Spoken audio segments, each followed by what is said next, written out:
This is the BiggerPockets Podcast, show 791. There was something about it that were giving him alarm bells. This had been on the market for quite some time, and the numbers just looked awful, like pitiful. And he's like, how could this be? How could this apartment building be bringing in this little money? After we found out what the property was actually bringing in, it was a slam dunk deal. Hey, what's up, everyone? So glad you're here with us today. You made the right decision choosing to listen to this podcast because we are the biggest, the best, and the baddest real estate podcast in the entire world. I'm David Green, your host of the BiggerPockets Real Estate Podcast, joined today with Rob Abasolo, also known as Rob Built. If you're somewhere cool like YouTube, or you like short-term rentals, or you like being around cool people, you definitely know who Rob is. Today's show, we are interviewing Nate Shields and Troy Zimmerman. These are two folks who were struggling getting their real estate business going until they found each other and had a partner made in paradise. They ended up doing a home run burr and transitioned that into multi-family deals. And we get into how they found each other, how they knew the partnership would work, what they did wrong in previous partnerships, and how they are looking for and analyzing deals today. Rob, what were some of your favorite parts of today's show? You know, I think it's really nice because we talk about partnerships and we talk about forming partnerships, but really being on the same page, not just in the actual day-to-day logistics, but having a long-term vision for where you want your business or your real estate deal to go. That way there aren't any disputes or any fallouts later down the road. I think this is something that's missed by so many real estate investors that just, very nonchalantly partner up with people, but they don't ever discuss the exit plan, which can really create problems if one partner is not in a position to sell and the other partner has to sell or wants to sell because, life circumstances happen. So we kind of get that story. We get the ins and outs of forming some of those JVs, how to work with some of those investors. And quick tip. Can I get to the quick tip? Sorry, I'm so excited. All right, today's quick tip. Pick up the phone and make the dang call. Most of us are not closing deals or getting deals or scaling or getting to where we want to get into in the real estate world because we don't pick up the phone and just pitch our whatever we want to the real estate investor, to the property owner. I tell a story of how I called a car wash operator today, and he gave me an offer on a property that he previously told me no on. And we get into that a little bit more with Nate and Troy here because this deal that they talk about all happened because he picked up the phone and he made a phone call and it turned into like a total grand slam of a deal. Dang it, that wasn't so quick, was it? No, but mine go long also. And I was just thinking maybe that's not a quick tip, but it's a quality tip. So that's today's quality tip for you. It's a quantity tip. Let's bring in Nate and Troy. Nate Shields and Troy Zimmerman, welcome to this side of the BiggerPockets podcast. Now, as I understand, each of you work at BiggerPockets, but you're not used to being on this side of the camera and the microphone. So first question, scale of 1 to 10, how terrified are each of you? For clarification, I do not, but I live vicariously through Nate, who does work for BiggerPockets. So I hear all the stories. Thank you, Troy. I should have known. You just look exactly like Nate. If you guys go onto YouTube and watch this, you will see it's like we're talking to the same person in two different shirts. It's like one of those, what are those movies? Like Tom Hardy did one where he played two brothers. You know what I'm talking about, Rob? Because you know every movie, right? I do. And then didn't like The Parent Trap. That's what this is. I feel like we have the same person playing two roles on the podcast, but I promise they're different people. Because that is usually what people say whenever they meet us. They're like, they're always weirded out because they're like, are you David? Are you Rob? It's like you guys look like brothers. Yeah, that's not well-known fact. That's why Rob grows his coif. It's just so we can be differentiated because we look like twins. It's helpful. Yep. Yeah, he's tired of getting confused with David Green. He's like, I'm way more handsome than that guy. Stop doing it. He looks like a combination of Shrek and Dana White, and I look like Antonio Banderas. Why are you guys mixing us up here?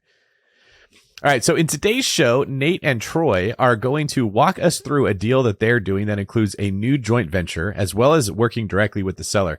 We're going to dive in more later, but first, tell us a few quick stats about this deal. Troy, I'm going to start with you. What kind of property is it? Yeah, it's a total of 14 units, 2 quads and 2 triplexes. Oh, are these all in the same lot? Essentially, there are 2 of them are on the same street. 2 units are just 1 street over. Oh, but they're different parcels that are owned by the same person. Yeah. Okay. Yeah. And then, Nate, what did you buy it for? We are buying this for $925,000. You see how I'm using your names just so it makes the audience think that we're talking to 2 different people and they don't realize it's actually The Parent Trap. And then, Troy, what's your plan for the property? we're going to hold this. We hold most of our property long term. All right. I'm excited to hear more. We'll get back to this deal. But first, how did you two get into business together? Did each of you have partners before you met each other? Did you look at each other and think, oh my God, we were separated at birth. We are clearly identical twins. Like, what was the origin story of this relationship? Yeah. So Nate and I met after school, after college, through some mutual acquaintances, and just had a lot of similar interests. Like to play golf, like to play music, guitar. And actually, early on, I was starting my financial planning career, and Nate was working for a security company. And we actually started a little side hustle together where we would go out and kind of procure these really great deals from local restaurants and realtors or retail shops. And then we'd package them up into these little coupon books. You've probably seen them. And we'd sell them to the community. And then, unfortunately, Groupon happened. And Wait, so did you actually, like, you were actually creating the literal coupon books? we were. Wow. Yep. Yeah. That must have been so much work, was it? Yeah. I mean, it was a lot of work. It didn't last long. We should have seen the internet coming. Probably by that point, for sure. But I bought one or two of those in my lifetime. And, you know, I was just going every day. I was like, well, I need a cheap meal. I guess today I'm going to Applebee's for $10 off. Exactly. For someone who is trying to figure out, should they partner? Should they not partner? Who's the right partner? Before we get into the deal, I'd like to get some of your guys' perspective on what did you do with people that, looking back, you can clearly see that those were mistakes. That's why it didn't work. And what did you see in each other that made you realize this is a partner that actually could work out in the long term? We could start with you, Nate. Yeah, I think, you know, Troy and I had developed this relationship in our 20s. You know, we were playing golf together. We would have poker nights, play video games. I mean, we were just kind of hanging out, becoming buddies basically first. And then we had that, you know, that coupon business that kind of fizzled rather quickly. But we're both kind of in that visionary mindset. We like, you know, talking about ideas, new things, new businesses, all that kind of stuff. And so what kind of happened, you know, over time, I ended up leaving my marketing job that I had, and I did not like that job at all. So I was looking for an out. I became a real estate agent. And within 8 months, I was able to quit my job and went full-time in the real estate. And at that point, I didn't know what investing was still. I spent a couple of years just doing retail buy and sell. And then a property manager friend of mine shared the latest BiggerPockets episode with me. And this was back in 2015, I think. It was around episode 105. So I think we've had a few episodes since then. And it just kind of floored me to hear about real estate. So I listened to all the podcasts. I started reading books. And that's when Troy and I talked about a partnership together, because we were both interested in real estate. Troy had actually already had some experience buying rental properties.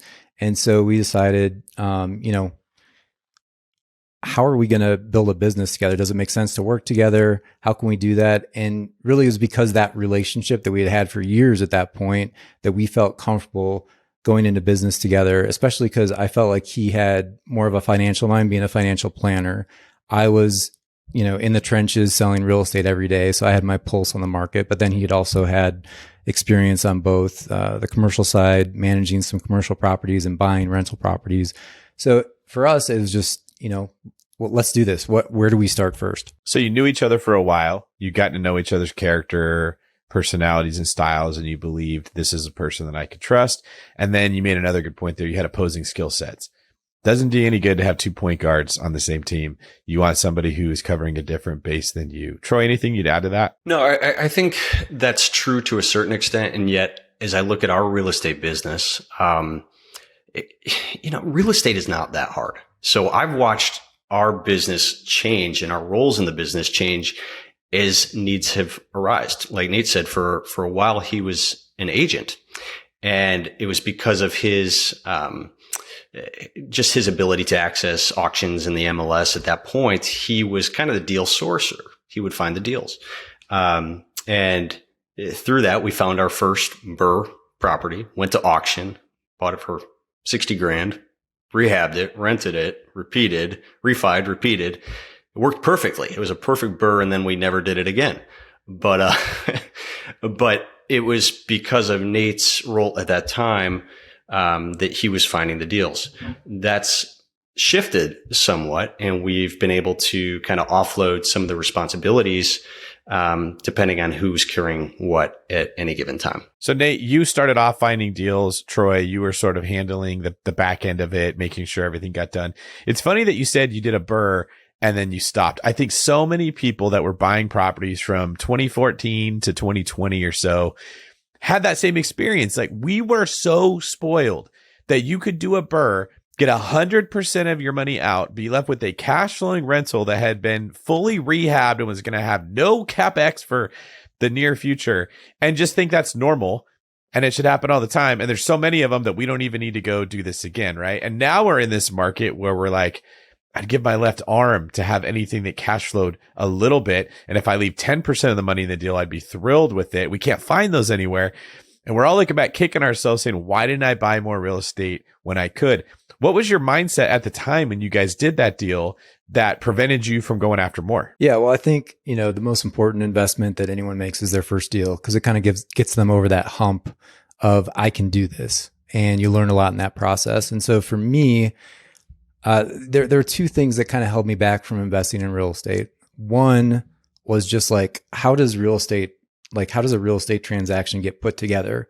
And luckily I had at that point about 2 years, maybe about, I think I had about 60 deals to my name just in the trading of real estate for clients. And so I felt like I had a comfort level with how a transaction goes. I had contacts, like I had attorneys, I had, a bunch of different vendor partners. And then the second part of it that I really learned a lesson on was, how to find and manage a contractor. And I made some pretty big mistakes there. Trusted a referral.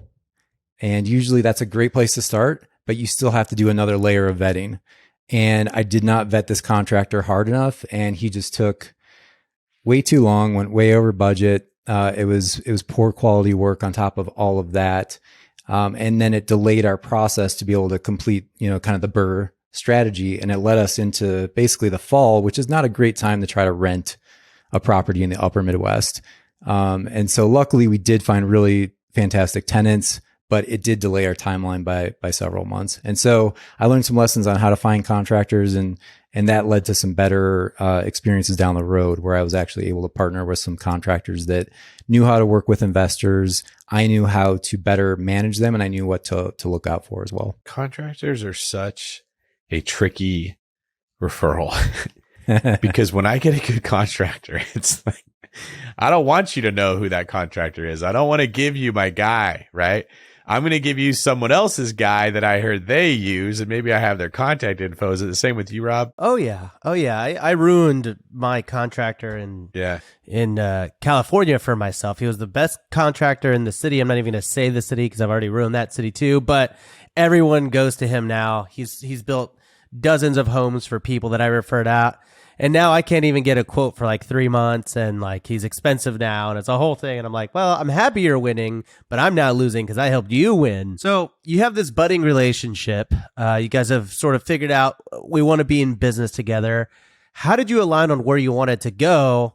You did mention you pivoted after the first burst. So obviously there must have been a heart to heart that sort of guided your strategy after that. So Nate, can you give us your thoughts, and then I'll go over to you, Troy? Yeah, when we first talked about this idea to, own rental properties, our pie in the sky goal was 100 units in 10 years. And that we just pulled that out of thin air. It just sounded cool. But it kind of at least gave us a starting point, because you got to start with one. And so we talked, we set up our LLC. Troy brought the banking relationship with a commercial lender, and which was, we're still working with that person to this day. And so that's kind of, where that all began. And then I think the next thing that kind of changed some things too, in addition to maybe kind of stopping the burr strategy, Troy moved out of state. So we were in the Chicago area at the time. He moved to South Carolina. And so that kind of changed our strategy a little bit too, because he was kind of looking at some properties there. we had one property in particular that was kind of a disaster. We bought a duplex that we made a huge due diligence mistake on. We thought it was zoned multifamily, and it was not. And we did not find this out until the appraisal was done. We had already done quite a bit of work to it. We were not going to be able to pull out our money unless it was a property that adhered to the zoning. And since it was being used as a 2-unit, we either could have kept our cash in that deal, or we had to revert it back to a single family to pull our cash out. So we had to make the hard decision to pull our cash out of there. We had to revert it to a single family, which cost us like another $10,000. And then when Troy had moved to South Carolina, we sourced a property there, and that kind of took us more of an out-of-state investing mindset, because that's where we do most of our deals now. I want to talk about a little bit of the ins and outs of the partnership in the structure that you have in place. And I wanted to just start with this question. Is it hard to actually set up a partnership? No, I mean, for us, we probably did the worst thing possible, but we just jumped on LegalZoom and set it up that way. And it's been fine. I guess we haven't made any changes, so it was pretty easy. All right, getting back into this deal that we are talking about here, your 14 unit. I believe we're with you, Nate. So tell us, how did you find this deal? So I'll back up for just a second, and I'll tell you how we found the market. 5 years ago, we were looking for a bigger multifamily deal, and we were pretty agnostic as to like what market we were in. We would obviously do our due diligence if we found a deal, but we're looking in major markets all across the US. And actually, Troy found this 20-unit deal in Northwest Alabama, about an hour outside of Huntsville. And there was something about it that were giving him alarm bells. This had been on the market for quite some time, and the numbers just looked awful, like pitiful. And he's like, how could this be? How could this apartment building be bringing in this little money? It just didn't make any sense to him. And so this is why he's such a great partner. But he dug into it. He found the property manager. And Troy, maybe you want to continue this because you were the direct contact with the property manager at that time. Yeah, I found it on LoopNet. It was like Nate said, a 20-plex that just looked. The NOI was ridiculously low.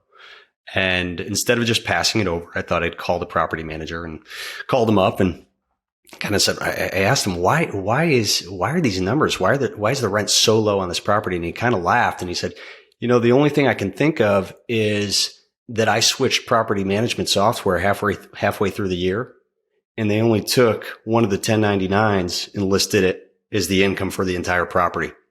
So he ran through the numbers with me, and after we found out what the property was actually bringing in, it was a slam dunk deal. I mean, best deal we've ever done by far.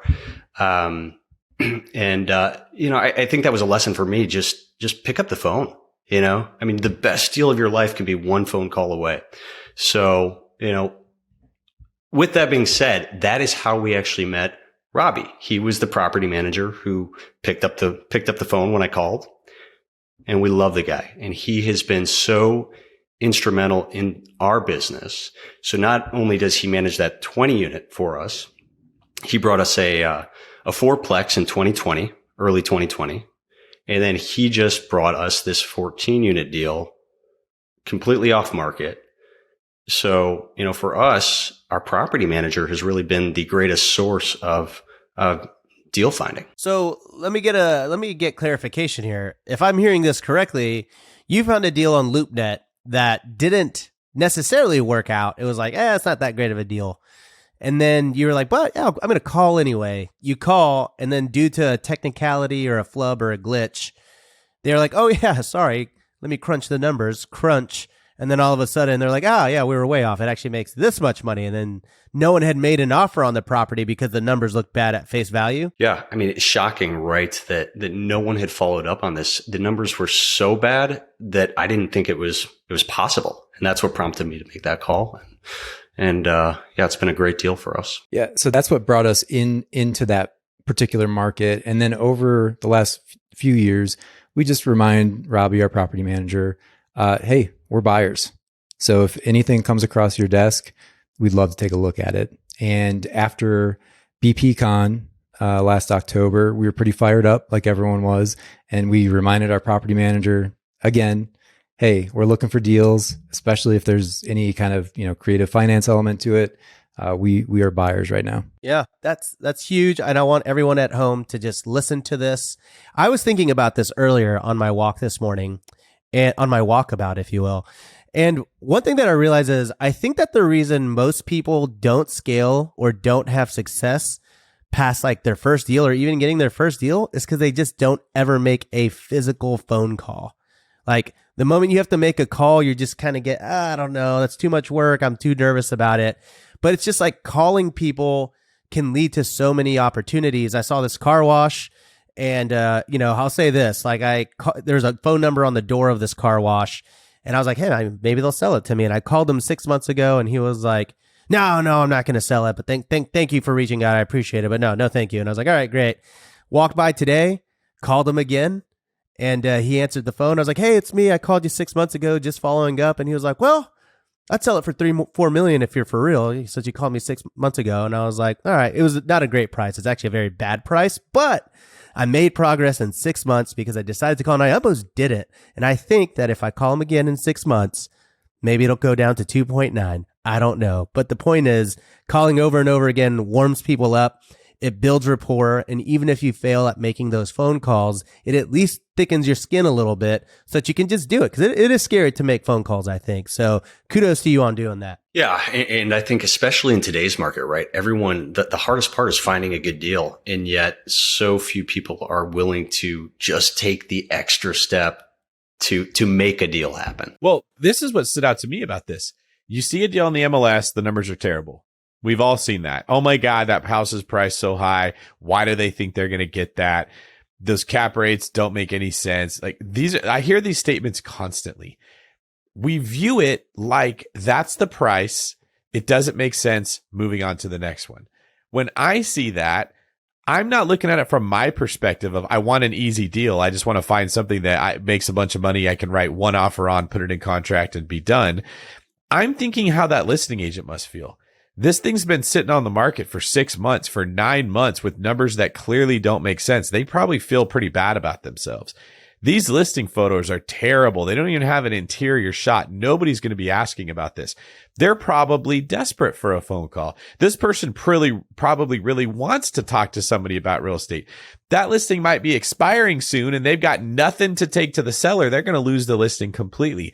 That's the house you want to call on. You don't want to call on the one that looks gorgeous and is priced really low and has been on the market 4 days because it's priced low on purpose. It's going to sell for $100,000 or $200,000 more than that. And that listing agent isn't even going to answer the phone.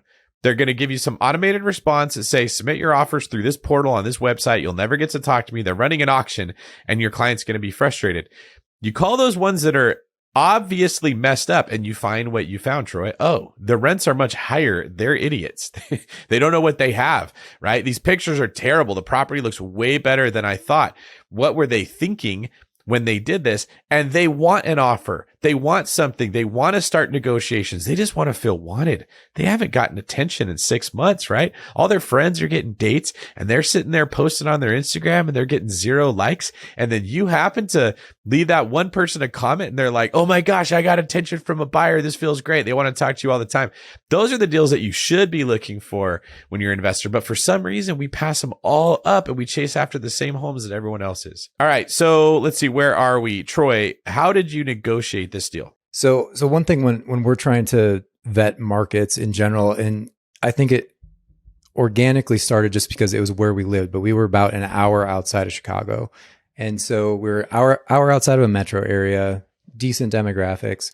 When Troy moved to South Carolina, he sourced a duplex there. That was about 30 minutes outside of Charleston. And then when we were looking for a larger deal in a different market, this just happened to be about an hour outside of Huntsville, which is a very, very strong market and has been for years now. It's really been on fire. So what we do, for some people who might think that it's hard to find a deal in your own town, that can be the case. And depending on what your goals are and what you're looking for, there are plenty of markets out there that might just be on the fringe of a really hot market that doesn't have the attention yet. And so if you just go and do your due diligence and see what's going on there, sometimes there are markets, and we've found this to be true in several markets where not just one metro area, but there can be 2 or 3 like in a triangle. And that can be really, really good. Like down in Alabama, there's Huntsville, and then there's a bunch of manufacturing in Tupelo, Mississippi, and then you've got up into like Memphis and Nashville. So some of these markets feed off of each other because a lot of their distributors come from these larger markets and then infill into the smaller markets. So there's still a lot of good things to be looking out for in these tertiary markets. So that's the 20 unit. You also mentioned this 14 unit on this deal. Troy, is that the same market as this one? Is it a different market? Yeah, it is the same market. And in fact, I think I also mentioned the 4-unit complex that we bought. It's literally on the same street. These 14 units are on the same street that we already own a 4-plex. So really familiar with the area, feel good about the property management that's in place. Yeah. And so I imagine you get to use a lot of the same vendors. And so it's a pretty seamless machine once it's up and running, right? We love it. I mean, having solid boots on the ground makes you want to continue to purchase and continue to buy in that area. Yeah, 100% agree. And Nate, kind of got your take here on like the tertiary markets, all that stuff, but can you just take us through your actual buy box and how has that buy box evolved over time? Yeah, I think when we started out, we bought a single family and we did the BRRRR strategy. Then we looked into some duplexes and some larger units. And when we wanted to go for the 20 unit, it didn't have to be a 20 unit. It just ended up being the best deal for us. And as we've continued to kind of build our portfolio, we like to stay in that kind of mid-size multifamily range because first of all, it's a commercial property. We prefer to play in that space if possible. But as we move forward, I think that if it was a good deal and it's in a market we like, well, we'd probably still buy a duplex. We like multifamily quite a bit, but Troy, maybe you could kind of chime in on what you're thinking our best buy box is, because I think what we're looking is for a deal in a market that we like and have boots on the ground. That's kind of our criteria. Yeah, that's good. Yeah, and I also think I think our buy box has changed a little bit given the current market environment. I think we are less focused on cash flow right now and more focused on just solid properties that hopefully break even. Hopefully we get a little bit of cash flow. But solid markets where we feel rents will appreciate long term, kind of taking care of the cash flow problem on its own. But then looking for markets where we feel long-term appreciation will naturally occur as well. So yes, I'm working on a book right now that I'm hoping BiggerPockets will publish that details the 10 different ways that you make money in real estate. And you just mentioned 2 of those ways, market appreciation, cash flow, and market appreciation equity, trying to bring some clarity to all the different angles that people take when they're making plays. Cause there's so much controversy between, should you be an equity investor? Should you be a cash flow investor? Does location matter?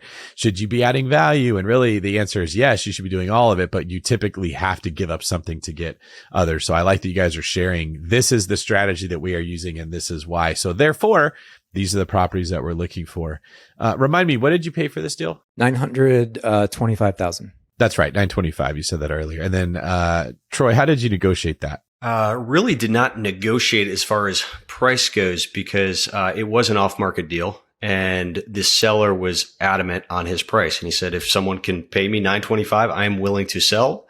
If not, I'm willing to hold. He built these 14 units. He was the builder back in the late 90s. And so he has a lot of pride of ownership. Oh, yeah. I can see this one already. Yeah. So we didn't negotiate on the price. But there were some really interesting pieces that kind of happened along the way. I've been negotiating with this seller since November of last year. And initially he thought he wanted to seller finance. He didn't want the big tax hit, kind of worked that back and forth. And eventually he just kind of, just kind of walked away. I think he was second guessing whether or not he wanted to sell the property. His heart and soul was in these things.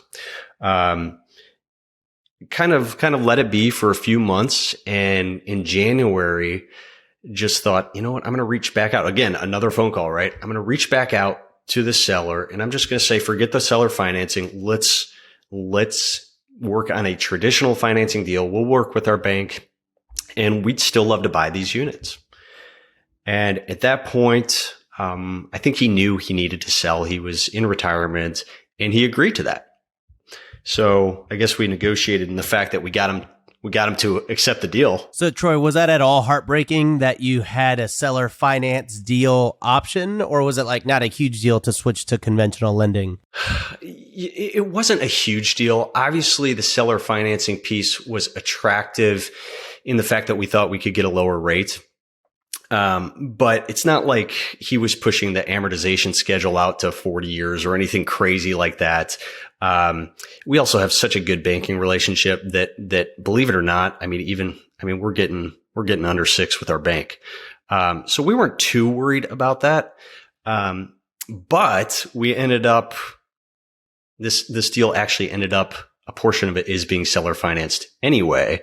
And that was due to an appraisal issue. Got it. So Nate, tell us, how did you fund the deal? So we funded it with our lending partner who we've been working with a very long time. And then the other component was the seller finance. And then our down payment into the deal is obviously between our business. And then we brought on 2 partners, which we have never done before. So we're doing a JV deal with another group of guys that we like and trust. Okay. So how much money did you have to put in? Because I imagine if you're bringing other investors in, do they want skin in the game? Yeah, we ended up putting in altogether right around 30%, 30% of the deal. Part of that was due to the fact that the appraisal came in low, and that's a whole different story. But so we brought a little more cash to the deal. And because we've got a few more guys in this deal who wanted to bring capital and wanted to be involved, we did a little bit greater down payment. Okay. All right. And you said that you JV'd on this. Were there any specific JV things that you had to do, or was it still just going on to LegalZoom or whatever website and forming your partnership there? No, we used an attorney this time. This one, because there were more parties involved, we felt that was probably the better, wiser decision.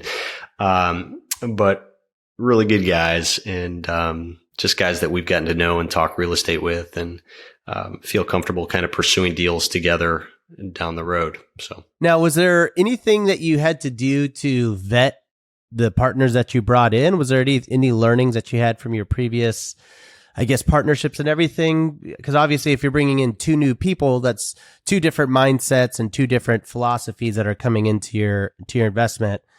Nate, I don't know if you're the person who walked through those logistics or if it was you, Troy. Yeah, it was probably more my relationships on this deal. These guys were neighbors, guys I went to church with. So I just kind of knew them organically through everyday life. So they both had real estate experience. And, we decided once we realized we had this similar passion, we just started having breakfast once a month, talking about real estate. They knew I was working on this deal.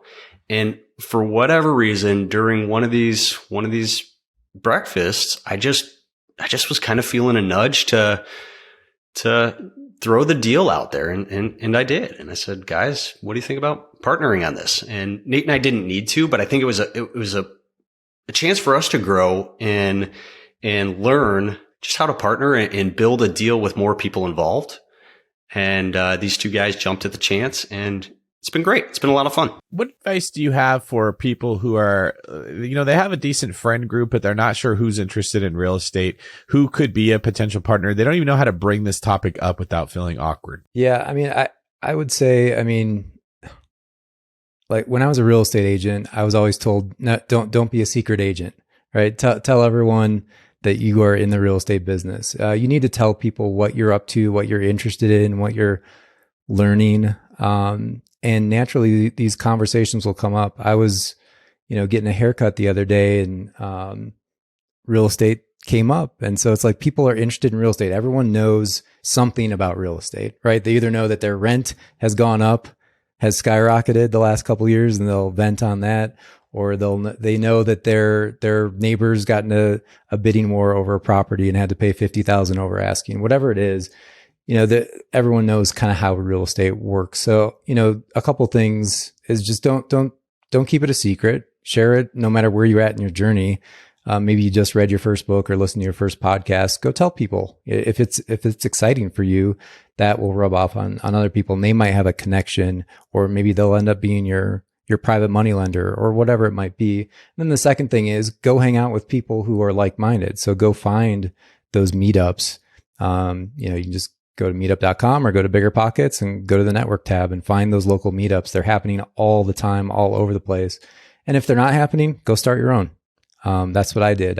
There was one that was like an hour from me. I didn't want to drive an hour, so I started my own. Troy, anything you add to that? No, just to kind of piggyback on what Nate said. I was kind of that secret real estate investor, to be honest. Just because of the profession that I was in, I just didn't talk about it a lot. And it's funny to watch now that Chris and Paul are actually involved. They are talking about it more than I am. And it's amazing how many people that we know who have now come up and say, I heard you guys are doing this. You got to let me know next time you buy a piece of property.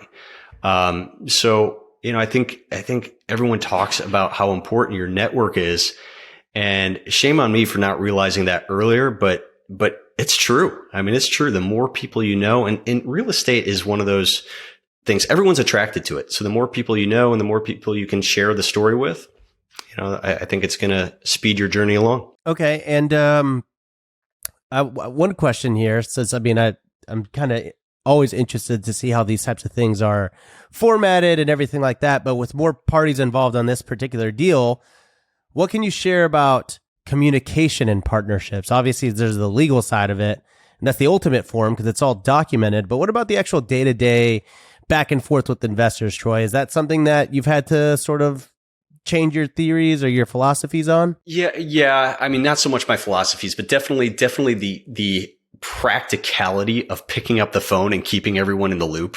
It's been more than what I'm used to.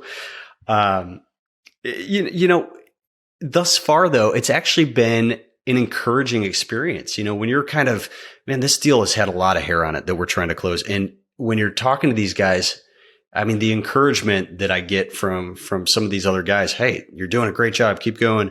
We're going to get through this. I don't know. It's kind of fun to have more energy going towards a deal that we wouldn't have otherwise. So, but yes, definitely more communication now that we have other investors. Yeah. It's a beautiful thing when everyone's excited about the deal, right?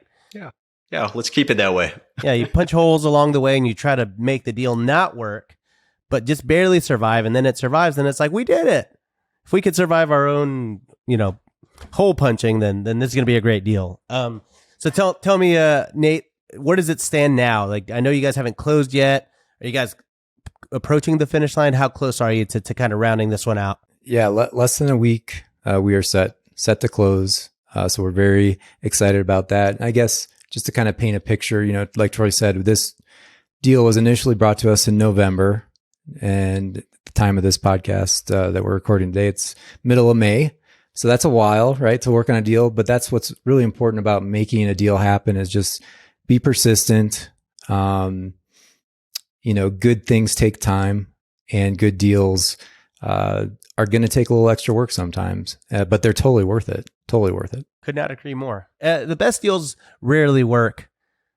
You just at face value, you kind of have to make the deal work. That's something that I always heard as a BiggerPockets listener, but something that we all believe here at BiggerPockets is deals don't just come out of thin air. You have to make the good deals, right? So I heard David Green say that a time or two. So what's next for you two? I think for us, we, like Troy said, we're going to continue buying. There's a lot of fear in the market, and that's usually the signal for me to pounce. I think there's going to be a lot of great deals, like Troy said, in the next 12 to 18 months. We kind of sat on the sidelines the last couple of years, just kind of managing our portfolio. as the market was just kind of overheated. Not that we weren't willing to look at deals and stuff, but it just so happened that as interest rates went up and there's more fear in the market and talks of recession and all this stuff, it opens up a window of opportunity for those who are, willing to go after these deals. All right. Well, thank you guys very much. For people that want to find out more about you, Troy, where can they go? Twitter and Instagram, Troy G. Zimmerman. For me, you can find me on Instagram, Nate_Shields, but definitely hit me up on BiggerPockets. If you are an investor-friendly agent and you'd like to connect with more investors from the BiggerPockets community, I'd love to have a discovery call with you and see if we can help you build your business through BiggerPockets. Rob, what about you? You can find me over on YouTube at Rob Built, on Instagram at Rob Built. Occasionally I post weird, funny videos, and on the Apple review platform where you can leave us a 5-star review after you do that because you love the show and you want us to get served up to other people and you want other people to achieve financial freedom through real estate. What about you, David? You can find me at davidgreen24.com or go follow me on Instagram or YouTube at davidgreen24. Rob, I had a thought. You need one of those little cartoon heads that is like a caricature coif, right? It needs to be very significant. And you need to put it on t-shirts like what you're wearing right now because these are what you wear all the time. And then sell them for $400. Oh, wow. I'm flattered you think I could. I know you could. A silhouette of my coif and my glasses like on my pocket. Yeah, like if people pay that much for Dolce & Gabbana, they would easily pay that much for a Rob Built special. Well, I'm going to send you the first edition, all right? I want you to wear it every episode. If I wore that same shirt as you, people wouldn't be able to tell us apart. They'd be very confused. That's right. So we probably should not do that just for the sake at BPCon. Like we don't want people going up to you and being like, Rob? It's like, no, I can see why you think so. Yep. That's it. Nate, Troy, thanks for joining us today. Guys, go give them a follow and keep up to date with what they got going on in the investing world. This is David Green for Rob, Donna Karen, New York, Abasolo, signing out.